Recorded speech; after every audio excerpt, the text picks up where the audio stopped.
Whether Bigfoot is the living ancestor of the missing link or a perpetually recycled fraud, one thing is certain.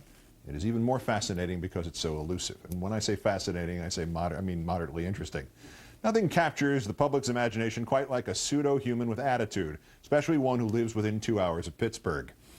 Number one story on the countdown, Bigfoot, also known as Sasquatch, was in western Pennsylvania on the 16th of September. Or it might have been a baby Sasquatch. Or not. Here it is.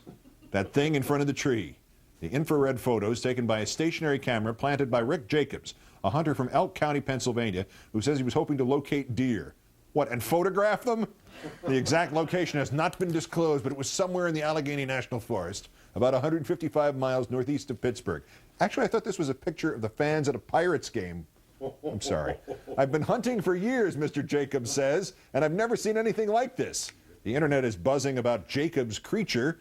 Representative of the Bigfoot Research Organization says, quote, "My impression is that it is not a bear. It appears to be a primate-like animal. It appears to be a juvenile Sasquatch." In fact, it's a juvenile delinquent Sasquatch. But a spokesman from the Pennsylvania Game Commission disagrees, quoting, "There is no question that it's a bear with a severe case of mange." Meantime, nearby woodland creatures are now responding to the sighting.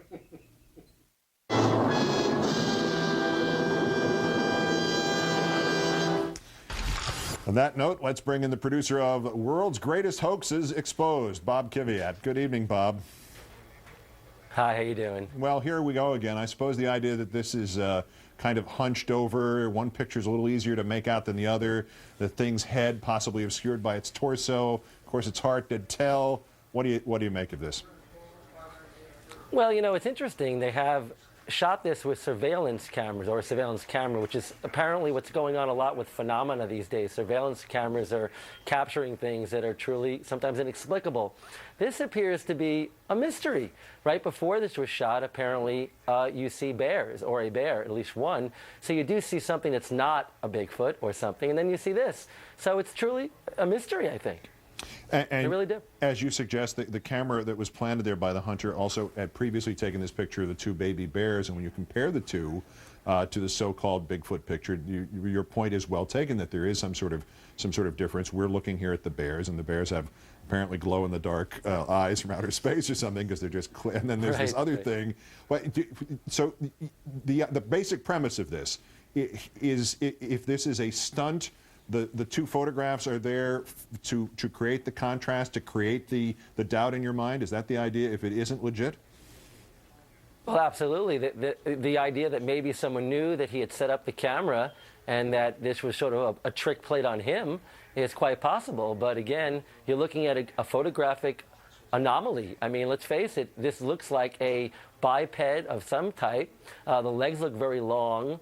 It doesn't look like any bear that I've ever seen. So to call it a hoax simply because it can't explain it, I think that's not fair. But I think time will tell. They'll analyze the photographs, and time will tell what kind of image it really is. You were with us a few years ago when Bob Hieronymus admitted that he was the fellow who put on the gorilla costume to help make the Bigfoot film clip from the late 60s.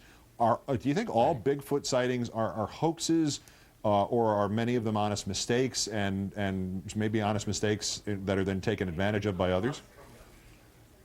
I think it's a combination, but everyone has to remember that in China, in the Himalayas, in other parts of the world, scientists have recovered DNA, blood, hair. So sometimes there's been truly anomalous evidence associated with sightings, but a lot of the photographs, Keith, and a lot of the videos seem to be some sort of a staged event. But that doesn't mean that these particular photographs are that. I think people have to remain a little bit open-minded so far and give this particular camera and also the photographer who set it up a little bit of a little room here to see what this really is.